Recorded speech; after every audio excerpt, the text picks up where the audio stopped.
So I made a pretty good clean cut, and we just gotta make sure this board is gonna be long enough. I'm pretty sure it should be. I made sure to keep the line that I was cutting on here.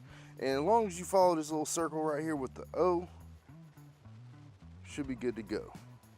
That one says for 45, so that's if you got this thing tilted, because it does tilt and go to the side a little bit too. So we'll make sure that's at 0. And we're good to go.